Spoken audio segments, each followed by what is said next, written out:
70% of Americans are living paycheck to paycheck. What is the thing I'm trying to be a part of? Most people, it's everyday life. Rachel Cruze, she is a personal finance pro from Ramsey Solutions. Rachel Cruze, who is also the daughter of the financial guru Dave Ramsey. She's a national best-selling author, financial expert, host of the Rachel Cruze Show. Your money, your net worth has become your self-worth in our world today. And like that number plays such a role in someone's life. What is that first point of change for people who feel like they are hopeless and will never get out of their money issues? I think the very first thing is just...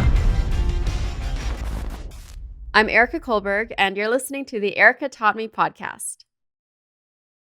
So let's talk about money.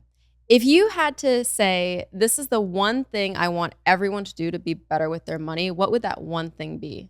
It's along the lines of just being intentional with your money. So like on a tactical sense, a budget.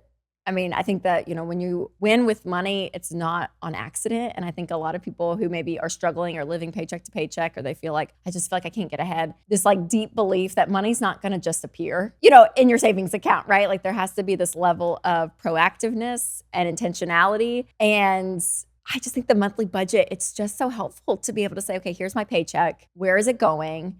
And I want to be the one that's telling it where to go versus it just leaving and I have no clue, right? So I always think about like during tax season, especially when you look back and you're like, oh, wow, I made this much money last year. And if you have the big question mark of where did it all go? Then that means maybe intentionality isn't part of your plan. So I think the one thing is just being purposeful, being intentional. Do you like a pen and paper budget or Excel sheet or an app? Yeah, I use an app called EveryDollar because it connects to my bank account. And so I like that because the transactions come in and you can kind of drag and drop them to the category. But you can do pen and paper, you can do, anything. And so that's what I like about this part of personal finance too, is it's, fifth grade math. It's like income minus expenses plus giving and saving should equal zero. And it's just, you're just giving every dollar a name. And what about people who say, okay, I've tried the budget and still at the end of the month, I'm left with close to zero. Where should they be looking to cut their expenses? Yes. So this is always an interesting conversation because I feel like, especially in America, a lot of our wants have slipped into needs. And we just feel like, no, we have to have this standard of living or this exactly the way I think life should be, and all of that is a need. But true needs are your housing, so rent or your mortgage, utilities, transportation, and food. That's it, right? And even within those categories, there can be a lot of wants within those, right? So you want to really strip down as much as possible. So cutting expenses for sure on things, whether it's subscriptions or delivery services, like things that kind of end up being a part of your life that again, you associate with this is the rhythm of my life and this is how it's always been. But I challenge that so much where I'm like, hey, look to see seriously where any amount of money can help because, the average, it's like 40% of Americans can't cover $1,000 emergency in cash. That's where we are right now. And so any amount of money that you can find is huge. And obviously bringing more income in is helpful on the other side of the equation. Cutting those expenses, which is hard and no one wants to, right? I'm like, it's not fun to live a certain lifestyle. And then you're like, oh, I have to go down. I have to cut some of that. But for long-term game of just having savings in the bank, having a level of safety and a level of peace and not stress, it's worth cutting for now. Do you think of these things as short-term changes? I mean, could someone say short-term, cut everything besides your absolute needs so that in the long term, you'll be better off financially? Or should we really be thinking about this as implementing these long-term changes? Yeah, I like to think of it, I'm a spender naturally. So I want to say short-term for people, because I'm like, I want you to be able to enjoy your life. But also, I think what is amazing, people do the no spend challenges and all of that. But I think what that stuff reveals is I can live without things that I thought I had to have. And then suddenly stuff and all the things that, you had that you cut out, you realize, oh, I can live life like this. I can probably lower a level of my lifestyle, again, just to have that margin. And so whether, a year from now, if you have a raise, maybe you pay off debt and you have more income coming in that you're actually keeping versus sending out into payments, whatever it may be that, eventually, hopefully, gradually, you can go back to a certain level of lifestyle that you want. But I always want you to stay within your means and never exceed that. I like doing something with my audience called the happiness test, where we go through the budget line item by line item, and anything that makes you really happy, you highlight in green. anything that makes you not that happy, you highlight in red. And then things that are like meh, you highlight in yellow. And you'd be surprised at how many things people are spending in that don't really make them happy. So it's like you can cut all of these things that don't really make you happy without affecting the quality of your lifestyle. It's so good. And that's the coolest thing, right? Well, and I love that. And even to that point, I'm like, yeah, because you're actually questioning what you're spending. And again, I think we just get in these rhythms and you look up and it's been 8-9 months of just living a certain way and you're not questioning what you're spending. It's like, well, I've always just done this. We do this every Saturday. So that's just what we do, but then you actually look at it. And I love that of saying rating of your happiness of like, what is it? What brings you joy, right? Or whatever. What brings you joy? It's like so the Marie good. Kondo, but applied to money. That's right. That's right. What about things that people are doing that they absolutely should stop right now if they want to be better with their money? Yes. Getting margin, I think, is just a huge part of winning financially, again, from a mathematical sense of seeing like dollars in the bank, but also when it comes to your mental health. Like I think there's a level of peace and stress and anxiety that is lowered when you're not living paycheck to paycheck, or you're not, one crisis away from a complete financial emergency where you're like, oh gosh, if I lose a job and lose a paycheck, I'm screwed. That brings a level of anxiousness. So anything that I can lower that is big. So for me, getting out of debt and not having debt payments, I think it's massive, and I know debt is such a normal part of our culture. And, so whether it's, car loans or personal loans or student loans, you can fill in the blank of anything. Challenging that, I just love the exercise of saying, okay, if none of this went out in payments and this was my money, how can I get my money to work for me by investing and doing these things versus sending it to the bank? So I love being debt-free and really having a say and autonomy over your life and your money. Are you a debt snowball kind of person or debt avalanche? I'm a debt snowball. Okay, so maybe explain to the audience what debt snowball means. Yeah, so debt snowball is where you pay off the smallest amount of debt first, the smallest debt first, regardless of the interest rate. Where debt avalanche, you pay off the highest interest rate first. And debt snowball, you pay minimum payments on everything. So stay current, but you're going to attack the smallest one first. And then once that's paid off, you have the minimum payment. Technically, you're paying on the smallest one. It rolls over to the second smallest. And you keep going and going. So I just believe in this method so much because I think one part of personal finance that people don't put into the equation is you, the person, like me, you, right? And there's something about the human spirit that when you start gaining momentum on anything, I mean, this could be if you're trying to lose weight, to if you're, trying to do a project at work and you actually start to get some wins, like whatever it is, you start to get momentum. And it just helps you. I think there's a psychological game there that you really believe I can do this because too, I think for a lot of people that I talk to, it feels like being out of debt, it feels impossible. Like it feels like there's just no way that other people can do that, but I can't. Whether it's because of your income situation, your debt level, whatever it is, it can just feel impossible. So what I like about the debt snowball is it inserts hope. Yeah. That you think, I never thought I'd get rid of that, $1,200 credit card bill that keeps going over month to month to month to month to month. Like I never thought I actually could pay it off, but I lowered my expenses. I took the red out of my budget and my yellow that you talk about, and I throw it at the debt and I actually see it gone and realize, oh, that is possible. Okay, I can do that. And so that hope is inserted and math just can't do that. And I get mathematically the debt avalanche works. I get that mathematically it's correct. But also if we were doing math, I don't think we'd be deep in credit card debt either. So I think there's a level of like, okay, there is such hope when you get those quick wins, and it's just motivating until you get to the big student loan for most people. And it's like a 6-figure student loan. That's the last one. It's like this mountain to climb. That was me. Which is $200,000 of student loans. Yeah, which is so hard. And that's like so normal. I feel like there's so much of that. So that is the part that I always feel, I'm always like, okay, when you get to that last one, it's like, oh, it's the mountain to climb. But you can do it because you have no other debt payments. Yeah. You can throw that money at it. With that though, even with the larger amounts of student loans or whatever it is, I think it's just setting it into mini goals. So the same way that using debt snowball makes you feel like you're accomplishing things because you are going for that smallest loan amount first and you're tackling that. When you have these larger amounts with the same interest rate, then you have to pay it off no matter what. So you just break it into mini goals. So instead of saying I have to tackle $200,000 of student debt, you say, okay, $10,000 is my first milestone, $20,000 is my second milestone.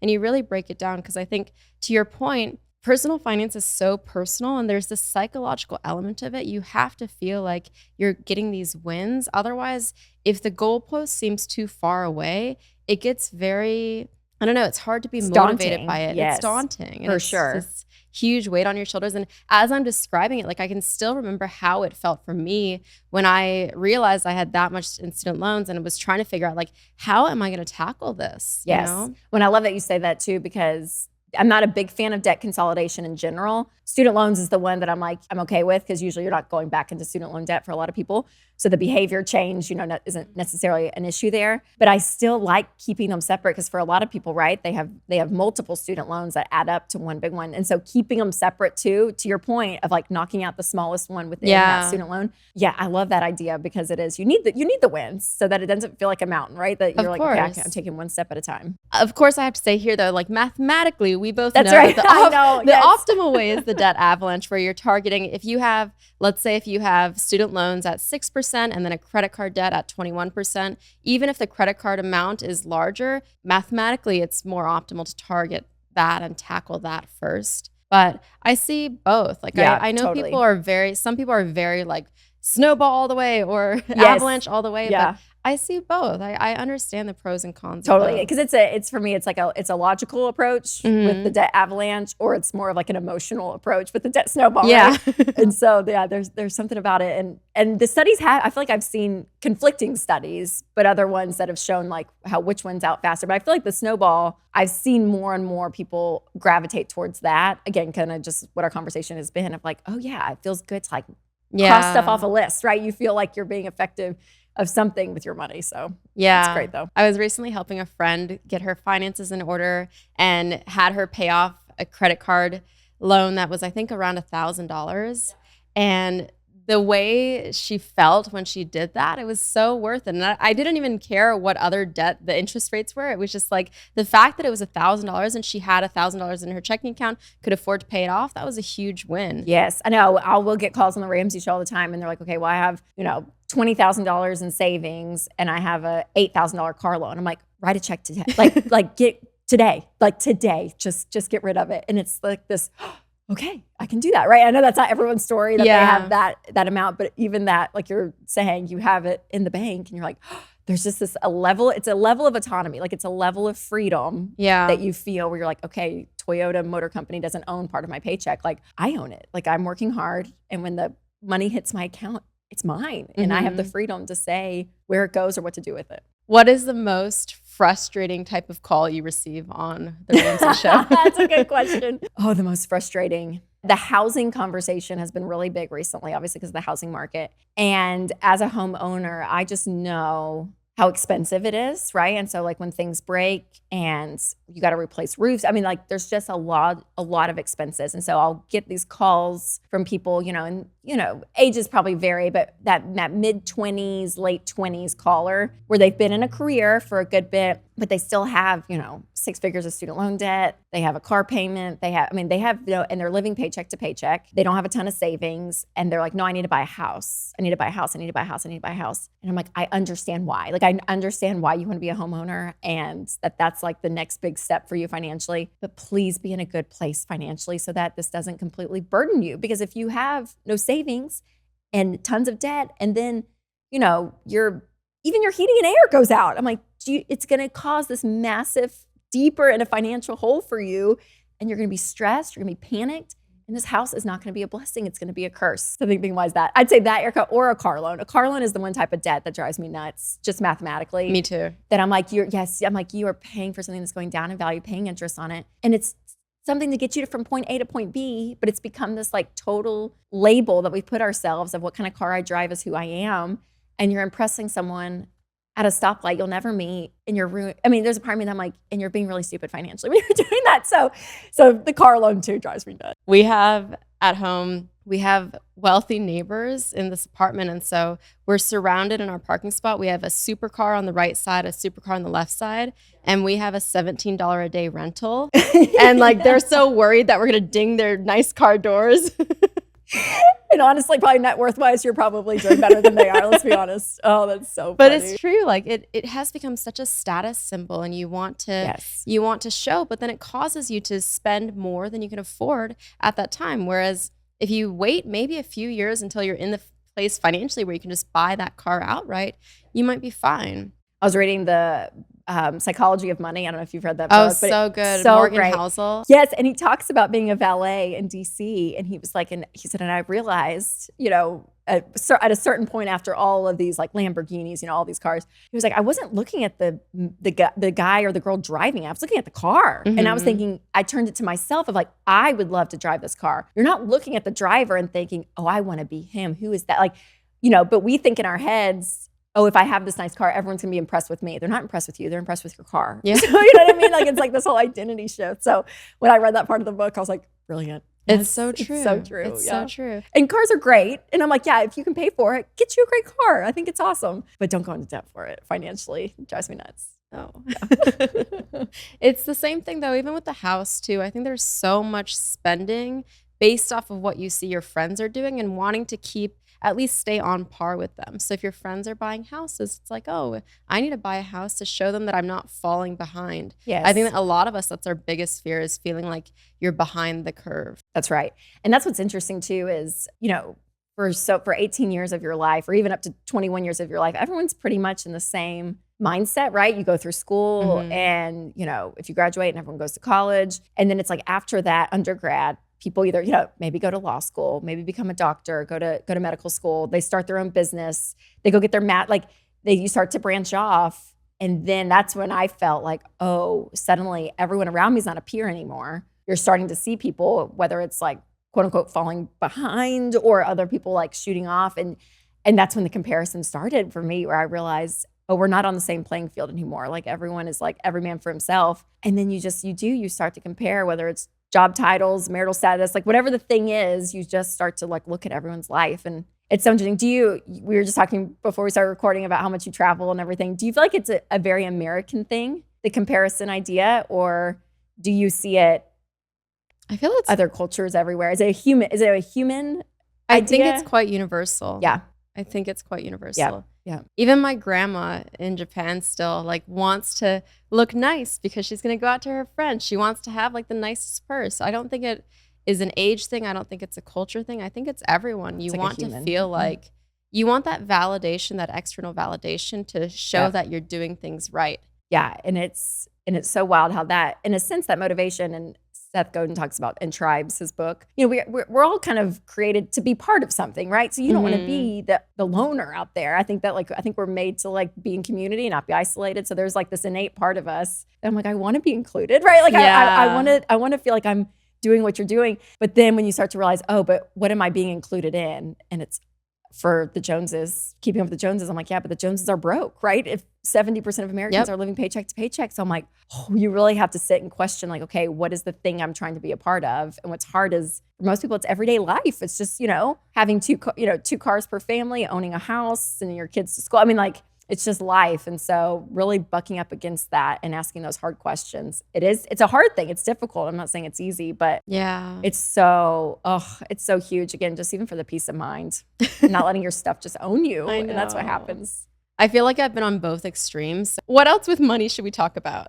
Let's talk about lack of savings. Because I feel like that's another huge issue that I run into with people, that they just don't have either the ability to save, or just even the concept of like just having a good old fashioned emergency fund. I feel like is so old school, and people kind of roll their eyes, because I feel like whether you're scrolling TikTok or Instagram, whatever it is, like a lot of the people in our space, they're like, no, just go big and buy an apartment complex, or like, they're like go big instead of these like old, more traditional, not sexy, not exciting, not fun principles with money still work and still are really key. And so, saving up, I love the idea of paying off debt, having a small emergency fund before you do that. But then even just saving, I tell people 3 to 6 months of expenses, and put it like in a high yield savings account or a money market. Like, don't invest that money. Like, it's there for insurance. It's not an investment, but it's there if what we're saying, if the roof, leaks, or your car breaks down, like whatever it is, or a medical emergency comes up, or a family member's sick and you need to fly out, and you have money in the bank and you can use that to go and see them, whatever it is,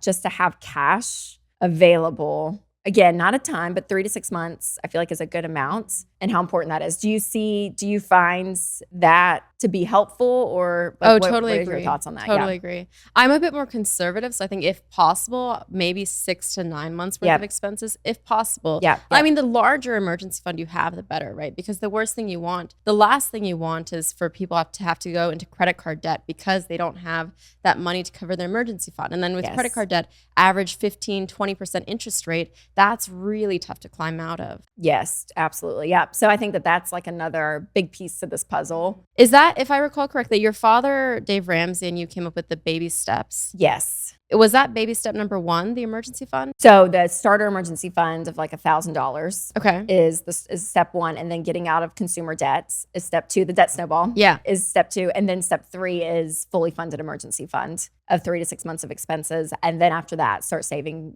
Retirement, investing, all of that comes baby step 4 and beyond. So do you know all the? I'm sure you have them memorized, right? So take us through what's 4 through. Okay, yes. So 4 is investing 15% of your income into retirement. Okay. So that's Roth IRAs, 401k, 403b. Baby step 5 is kids' college. So a 529 or an ESA, putting some money away from there, which would be an interesting discussion because it's changing so rapidly, just college in general. Yeah. With tuition and everything. Baby step 6 is pay off the home early. And then baby step 7 is just build wealth and give generously. So it's so the baby step 6, we find people are getting completely debt free, including their mortgage, all of that. They start paying off their house in 7 years. They pay off consumer debt in average of 24 months, 2 years. So within a decade, which again sounds long, I know, because it's a process. I mean, it's a journey. But to think of having, even your house paid off on average is what we're seeing. Everything. It's a good feeling. Yeah, absolutely. And so then that baby step 7, you just continue to invest above and beyond the 15% if that's what you want to do. And even outside of that, mutual funds or paid for real estate, whatever it is at that point. And then, be generous and give. And that's another part of the financial equation. We talk about throughout all of it to be giving at some level, regardless of what baby step you're on. But baby step 7 is where, you just have the means to do incredible stuff with your money and help people. Yeah. That should be the goal for everyone. I know. And to have the autonomy of being able to say, I get to control my life. He talks about that and the psychology of money too. But there's something in us that we all kind of want to be our own boss, in a sense, not necessarily from a work standpoint, but almost to a work standpoint. I mean, just that you have the freedom and the flexibility to make decisions with your life of what you want. And that's such a big part of it. Well, and honestly, like even if you do have a boss, knowing that you're financially secure will allow you, if you're ever in a position where you want to quit your job if you hate it, that financial security gives you that freedom to be able to say, okay, I'm putting in my 2 weeks notice, even if I may not have another job lined up. Like that is so valuable to feel like you have that control over your life. Oh, absolutely. Yeah. Cause there's that viewpoint of like, when you don't have debt and you have savings, like we were talking about, you get options back, right? Like you have choices. There's not someone else ruling your life in a sense and ruling your paycheck. And that freedom, just to have the ability, when your boss is being a jerk, it's like, all right, I'm done. And I can't I can't be for 2 months, and I don't have to change my lifestyle because I have my money. I mean, it is. There's such freedom in that, which helps so many people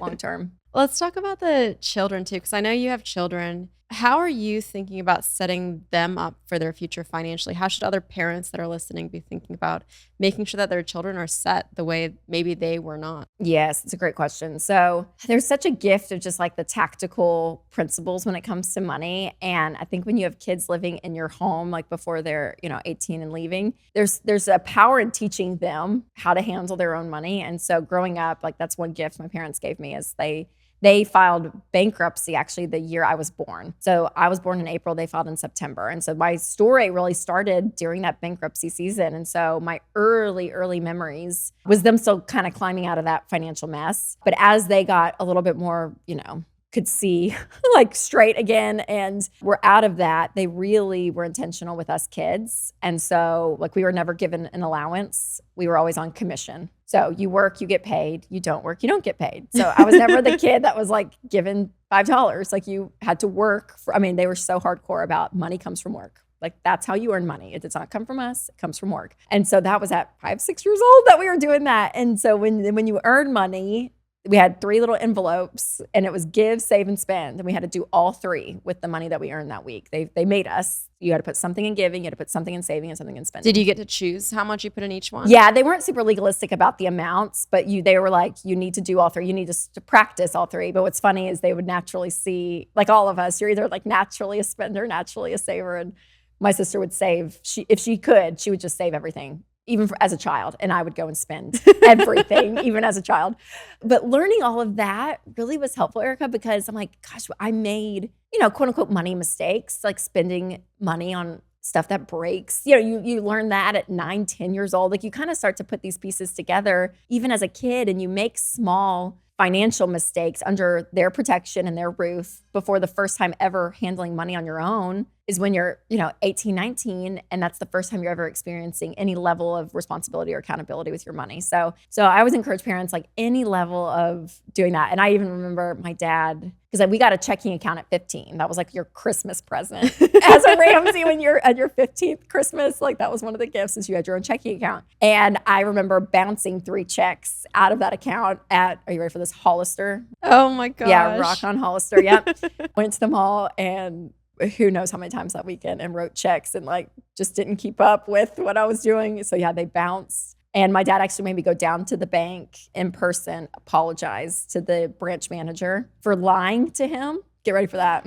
Because apparently I told him, quote unquote, I had money in his bank to spend and I didn't have money in his bank, and that was a lie. And I had to go apologize to him. And I was like, oh my gosh.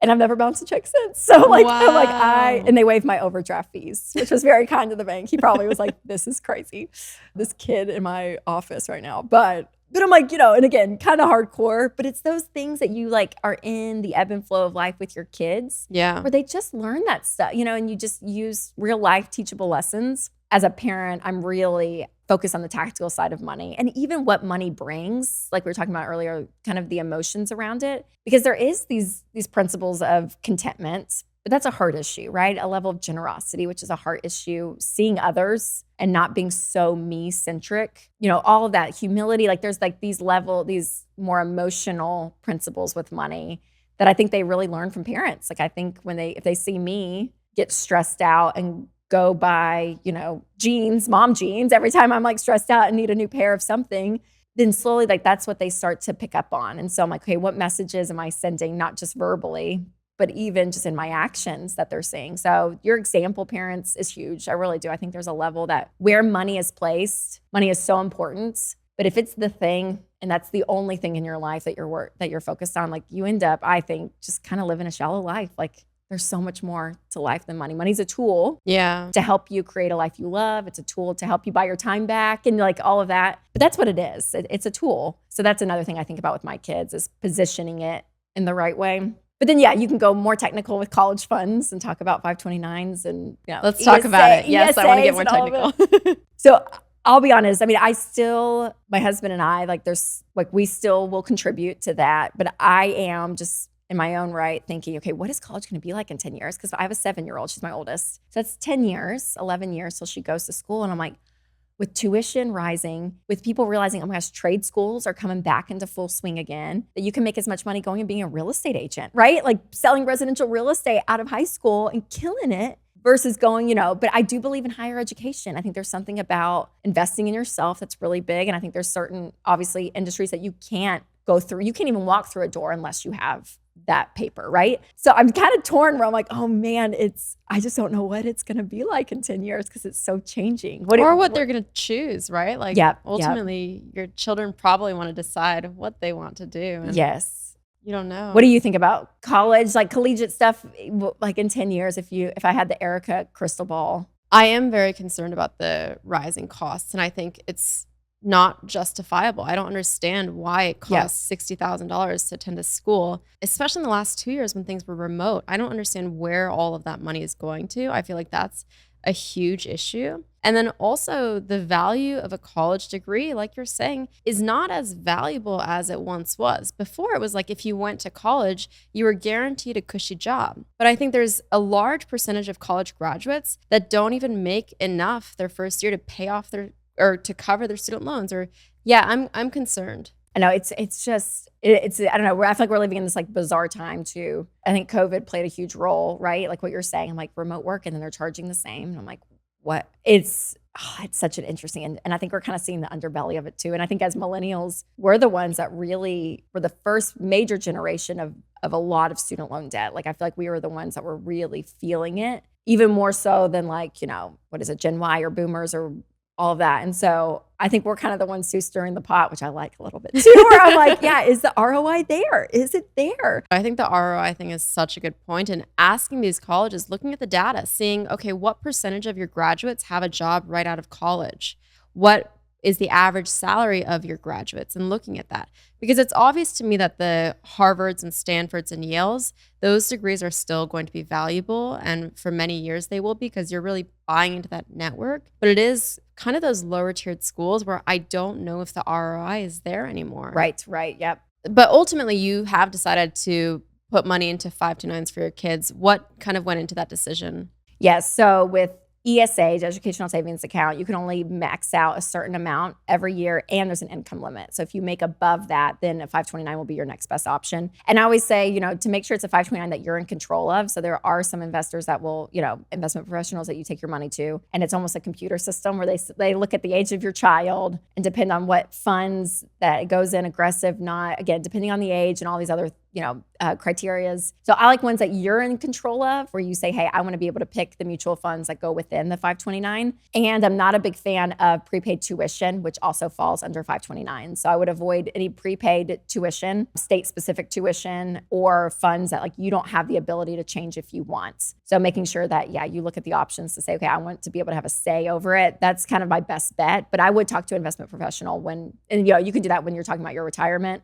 401ks, all of that, 529s will be part of that plan too. Let's talk about the living paycheck to paycheck, how so many Americans are living paycheck to paycheck. How did we get into that place, and then how do we get out? This is hard because money, it flows two ways, right? You could have an income problem, or you could have, an expenses problem, all your expenses. And so looking at both sides of the formula, I think, is really important. So I do know that there's a part of the population that it's like, I'm a single mom and I have 3 kids, and this is the job I work, this is the income I have, and I have to support all of us. Like there is a absolute feeling of, I'm not doing anything extravagant, I'm barely making ends meet, and that's the situation, right? So there's kind of that part of the population. I think there's part of the population that we talked about earlier, that there is a level of things that you think you need, and they really are wants, and you just live this certain level of lifestyle that everyone else is in your neighborhood or where you are,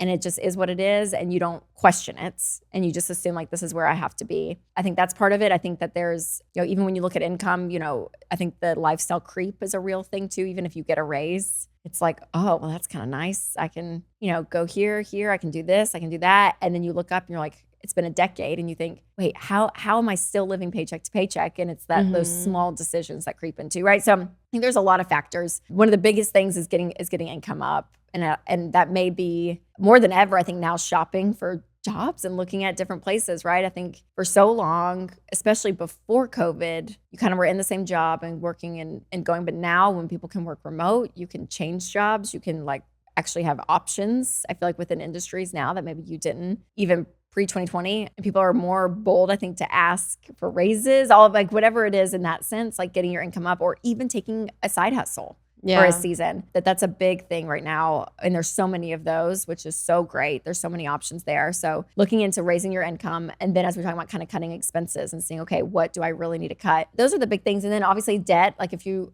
don't have payments, think about how much margin you would have. I saw a thing, Erika, that the average new car payment now is close to $900. So I'm like, if you just freed up $1,000 in your budget, that gives you margin, right? But it's making these choices that we were talking about earlier that can be really hard, but it's so beneficial on the long end of not having those payments. So again, I think there's a lot of reasons why, and then inflation hasn't helped. I mean, I think people really are feeling it. I mean, I know I am. When you go to the grocery store and you're like, oh my gosh, eggs or whatever it is, that it's just crazy. It just costs more. Toothpaste, everything. Yes, everything. And so that's what's hard too, is having to go back and say, okay, in order to have my needs met, what are the things that I am going to have to lower? And no one likes to go backwards either, right? I think as part of who we are, we're everyone wants to have forward progress. And when you feel like you're going back, it's more it feels just more magnified. And I think that's where we are as a country too. And, I saw an article, I mean, who knows, but in the next 18 to 24 months, they see inflation going back down and settling back down. So hopefully that's the case. But also I would say, if a small tick of your grocery budget, even 20%, if that has rocked your world, there's probably other things in your budget you need to look at to change too, because it is really hard and it's affected a lot of people. But I want people to question their whole financial picture and not just their grocery budget. The job part is interesting too, because the average raise is 3%, but that doesn't counteract inflation. Whereas if you hop jobs, on average, you'll get a 10 to 15% raise. Oh, wow. So that I really think is the way to go. We're past the generation where you want to stay loyal to one company for 20 years. And the pension and all of that, right? Like it's a different world now. That's a different world. I think the way to increase your income is to shop around to find a job that values you. And you do get that 10, 15, sometimes 20% increase when you switch to that job. Yes. And if you do that, I studied it. I put it all down in an Excel sheet, staying at one job for 20 years, getting a 3% raise versus hopping jobs every 3 years, you end up with more than double the income after that end of the 15, 20-year period. Oh my gosh, that's amazing.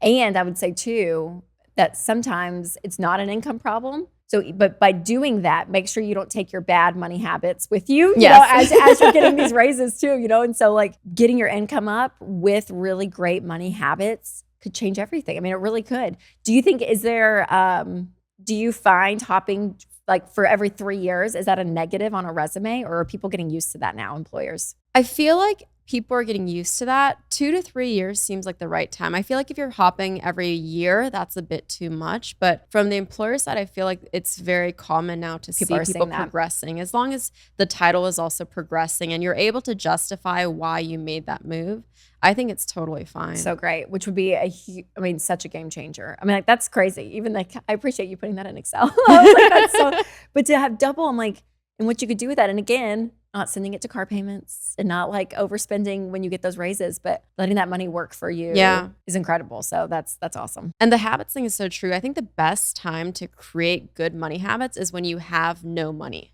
Because I always said the one thing that allowed me to pay off my student loans so quickly was that I continued to live like a broke law student. The moment, if I had gone to my first job as a lawyer and allowed myself to live the lawyer lifestyle that everyone was living, I would not have been able to pay off the loans as quickly. But I just kept living like a broke student, meaning walking to work even though I could afford to take an Uber, and taking lunch to work even though I could afford to, go out and eat with my friends. It's those simple habits that you create, easier to create when you don't have money, that if you can carry those through once you do have money, that's going to make the biggest difference in your life. That's such a great point too, because like we were saying, going backwards is so hard. But if you weren't going backwards in the first place, right? I'm like, it is. I'm like, it just helps you. And how much money is a magnifying glass? Like it makes you more of what you are.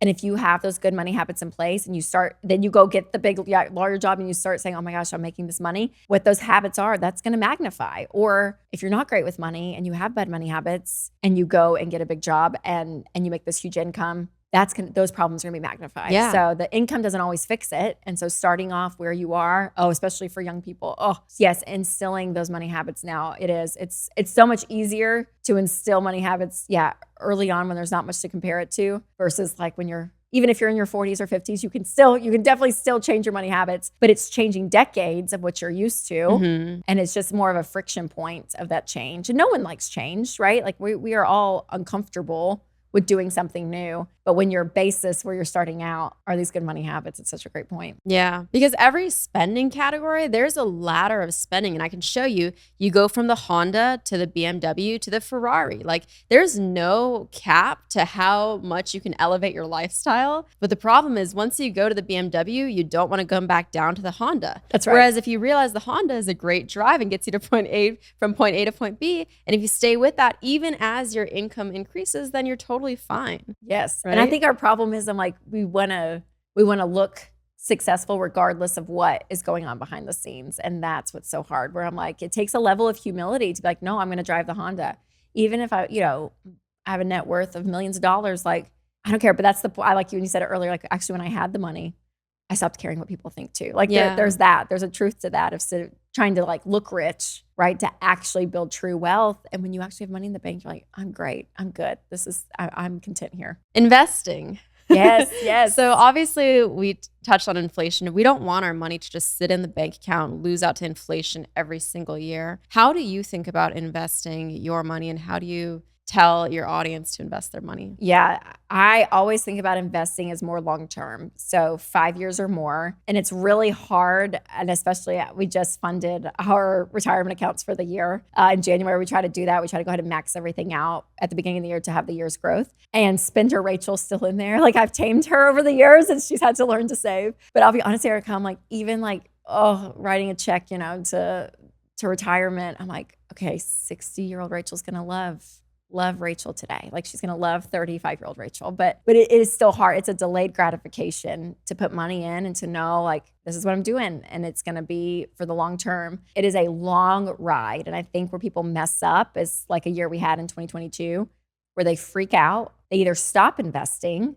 or they even pull their money out and get dinged with penalties and fees because they're fearful. And so I think the biggest piece of advice when it comes to investing is it is long-term. Like stay in the ride. And Warren Buffett, one of my favorite quotes from him, he said, be fearful when others are greedy and be greedy when others are fearful. And greedy, I don't like that word specifically, but I get what he's saying. Mm-hmm. And I really love that because I'm like, it is so true. Like when you still invest, even in a bad market, you're continuing, you get to buy more, right? Your money goes further when you're investing and it's low. As it starts gaining again and rising up, which I believe it will. I believe in the economy enough that I really do. I believe it will go back up. You get all that gain. I mean, you get to ride that out and you get to earn all that interest that if you keep trying to get in when it's good again, you miss that growth. And so there's such an important factor to like almost plug your ears, not to be ignorant, but if you watch the news on any level of cable news, I don't care which channel it is, you feel like the world's coming to an end all the time. And so there is this sense of like, I'm in it for the long term. And let's be honest, if the entire thing crashed, like we're all screwed. Like, you know what I mean? Like all of our plans have changed. And so I just have a belief that I'm in it for the long term. And even though it's not fun, some years to look at it and be like, oh, that didn't do it. It's still a consistent investing regardless of what's going on, I think is really important. And that again, everything we're saying goes back to habits and creating those habits when you're young. Like when you're young, start investing regularly and realize that you don't care about the temporary ups and downs of the stock market because you're in it for the long term. Because what I've seen, my dad, I saw him freak out, pull out almost all the money from his 401k because of a temporary dip in the market. And it's of course harder when you're closer to retirement, and that is your retirement money that you're looking at, and you're 3 years, 4 years out from retirement. It's easier said than done. But creating those habits from when you're young of, hey, I'm not going to care about these temporary ups and downs. I'm in it for the long term, really will help you when you're getting closer to retirement and starting to panic a bit more because it is closer. Yeah, that's such a good point. And I like putting my money in something that has a long track record too. And so anything that pops up like crypto or like other things that like look really shiny and exciting, I always am weary. I'm like, okay, I'm gonna let that ride out and see what ends up happening. And again, maybe I'm not a quote unquote early adopter, but let me just see how this pans out over a few years. And then maybe I'll consider, doing something different with my money. But even and it's so boring. I feel like just like a Roth IRA and a 401k and all that. But for me, I'm like, if I'm going to put my money somewhere, I want to see a long track record. And I have a pretty much a guarantee of knowing on average, like this is what it's going to do. And again, you're putting it in and you have the habit of just not freaking out. And we always say the only person that gets hurt on a roller coaster is the person that jumps off. So, so even though it's a crazy ride it out. But it's hard. It can be hard because fear is a real thing. And again, as we talked about emotions a lot in this podcast with money, it can override a lot. And when you're fearful, you can make some really bad money decisions. So don't do it out of fear. And for those riskier investments, I mean, I'm pretty conservative, but I like having risky investments, but it's all about the portfolio allocation, right? Yeah. My risky investments are 5%, maybe less than 10% of my overall portfolio. So if it goes up, amazing. If it goes down, I don't really feel the pain. It's not the end of the world. Yes. I know I heard someone cash out their 401k to buy crypto. This was back like in 2020? Maybe during the pandemic and everything. Oh yeah. And I was like, oh gosh. So yeah, you're exactly right. The diversification and the percentages, right? Yeah. What you're allocating. I'm like, yeah, if you're going to go do something, that is a little bit, doesn't have that long-term track record. Make sure it doesn't completely wreck your entire financial picture. Oh, doesn't know what. I wanted to do something fun. So I don't know if you know this story, but when your team reached out to me initially, The first sentence was something like, I know you and Rachel have differing views when it comes to money, but I think it would still be great to come on the podcast. So I feel like, okay. I was like, I don't know where we differ, but where do you think we differ in terms of our money views? Okay, I think And the let's one have thing, a hot seat debate. Yeah, I love this. Okay, credit cards. Okay, let's do it. Yes, because again, I get it, mathematically, all of it, but I'm not a fan of credit cards. And so the debit card is my primary card. It is Because it is why? The other card. You've seen too many people fall into Yeah, I credit think card it's debt. that. And honestly, Erika, I've gotten to the point of just talking to so many people that I'm like, it's a very black and white view. I know that we hold at Ramsey with this, but I'm like, for me, whether it's teaching and telling other people, like you can live life. You can live life without debt. Like this is so possible, even without a credit card. You can do it. And here's proof. We'll show you how. And seeing the underbelly of just the industry of like, how banks make their money, it is off interest. And the people that are paying interest are those that, that aren't paying their bill because they're maybe the 70% that are living paycheck to pay. It's just this whole it's the whole industry that I almost am like grossed out by that I'm like, I don't even want to like play the games. And I get it. I get the Southwest credit card points. It's so funny. All of my friends have credit cards. And so whenever we go on trips, they're like, we're buying this with Southwest credit card points. And I'm like, you're okay. I'm not gonna like not be friends with you. Debt is not a sin. I'm not like absolutely freaked out by it. But there is like this for me ultimate freedom. They're like, okay, once it's paid in the moment, we went and had a great breakfast here in the city. And I'm like, and once it's swiped, like it's done. Like I won't get a bill for that. Like it's So you complete, don't it's have done. a single credit card? No, I don't have a single credit card. Will you ever have one? I don't think so. No, because I don't need one. I mean, for me, I'm like, I've done it without it. And So then you pay cash for your flights? do it. Yes. I know, Erika, you're going to kill me. I know. No, I mean, it's interesting. Look, I think that's fine for some people. I do think if you want to play the game, there's so many good ways to play the game with credit cards and get credit card points to fly business class for free. I just upgraded to first class on a 16-hour flight with my credit card points. Like that's cool because I would never pay cash for that. But with credit card points, it feels so nice. Totally. Like, And I get it. Like I'm like, oh yeah, I totally understand. Yeah. So I But think they have travel protections too. Have you read the fine print of I know these credit card because benefits? of you, Erika, and your Instagram I have. And I'm like, studies have shown that you spend less when you spend with your money. So whether it's cash or a debit card versus a credit card, because the emotion isn't always there. And so for me, which we'll probably never know, but I am curious, I'm like, I wonder playing the game, is there a level of justification of spending? Thinking like, okay, yeah, just add that in, that's fine. Because on the back end, I'm gonna get something for it. So I'll spend more in the moment because I know I'm getting something, right? And I know probably consciously people aren't thinking that, or maybe they are, maybe some people are. But I do wonder the spending in the present, how much more is spent trying to play the game versus just spending your own money. Well, I think there have been studies on that, and I think that's accurate, that if you spend with hard cash, it's harder to part ways with it because it's physical. You see that $100 bill get crunched down into $27 or whatever it is. So I think there are levels to everything, and it comes down to what we've been talking about, the habits. Do you have good habits? If you do not, then don't try to play the credit card game like I do. If you do have good habits, then I think it's great to be spending as you normally would and get all of the benefits and perks that come along with credit cards. Yeah. If you don't, and it's going to cause you to spend more or go further into debt, I completely agree. Pay all with cash or debit card. And do it, yes, yeah. But I think honestly that's it, Erika. I don't think we have a ton. I thought this was going to be a big fight, more dramatic. We're going to like get at it. It's interesting. See, like I see both sides of everything. Yes, I don't have very like strong, it's my way or the highway when it comes to personal finance. Totally.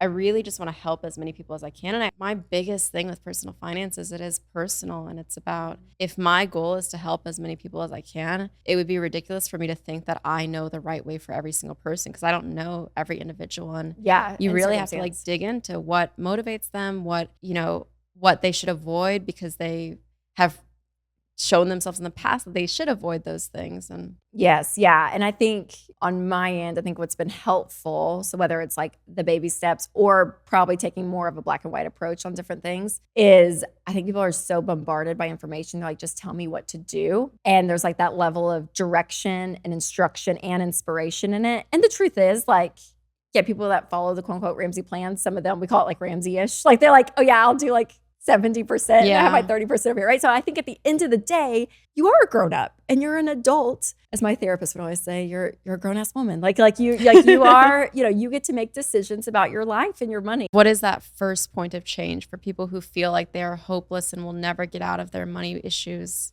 I think the very first thing is just belief.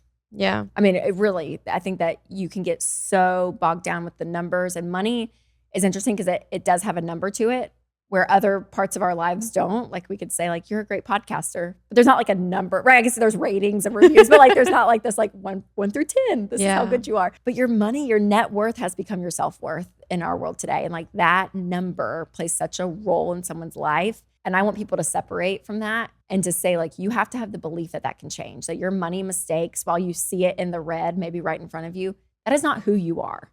Like you have the ability to change what you've been doing with your money, and it is not your identity. But that's really one of the first big steps, is just that belief. Because if you don't have the belief that nothing will change, you won't do anything different. So you have to believe that. And then the second would be the budget.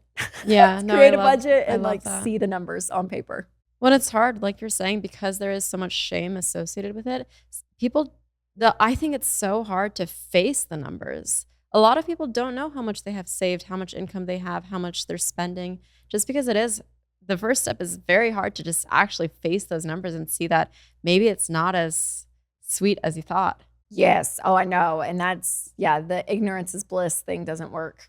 And you got to face it. You do. And it takes courage, and it's going to be not fun. So get a glass of wine and just sit down and do it, because you have to have that starting point. And even though it's scary, and sometimes, it could be way worse than what you're expecting, but also I think it's magnified. The fear in your mind might be magnified. And maybe when you get all the numbers down and you see it, you're like, okay, this is what I'm working with. There's a sense of like control that you have seeing that may actually kind of calm your anxiety too. Yeah. I'm going to put you in the hot seat again, this time for how to deal with money with your spouse. Yes. Oh, this is a hot topic, Erika. This is the most hate I get on social media. I will say don't use credit card. I mean, I will say a lot, but this triggers a lot of people. So I am all for when you're married that you are one and you combine accounts, you work out of the same pots, that when the money hits the account, regardless of who brings in what, you together as a team work together to say, okay, this is our money in our household. So what are we going to do with it? No separate accounts? No separate accounts. Don't you find I feel like that's just so dangerous for both parties. Okay, so have you why? seen divorce in your families? No, but I do know closely, yes, how that can happen for sure. So yes, I understand the fear going in, and especially if it's a second marriage, if someone has that ability or that mindset where they've been burned before. So I get it. And if you are in some type of abuse situation or addiction, like if there is immediate danger in something, absolutely, like you have to protect yourself. And even to a point, I mean, we've even taken calls that there's a 6-year-old woman and her husband literally just keeps spending everything and she's not gonna be able to retire. And it's like, hey, there's a point there that you have to make a decision.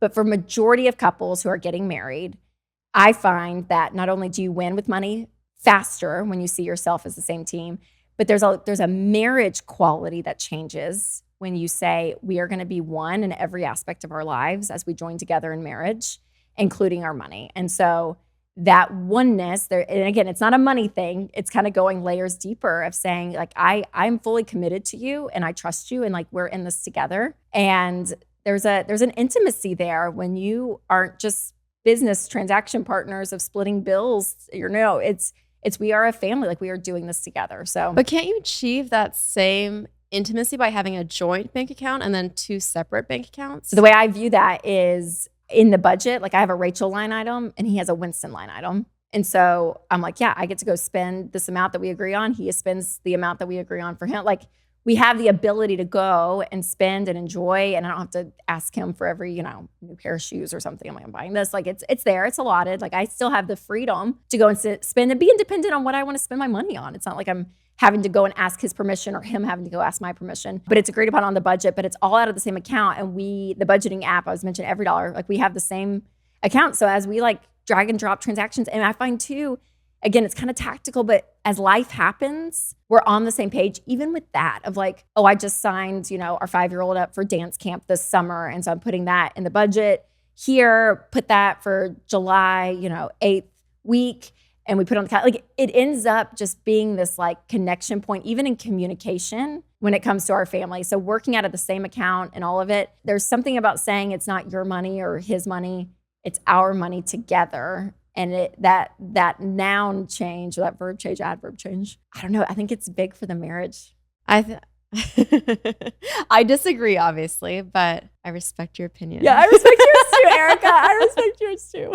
I realize like it's so funny. The lawyer in me, I'm so argumentative, but then the podcast host is like, I'm a very nice podcast host and I don't want to be rude to my guests or anything. No, so you're we'll great. agree to disagree on this one. Yes. I think for me, I think it's really important to have separate bank accounts.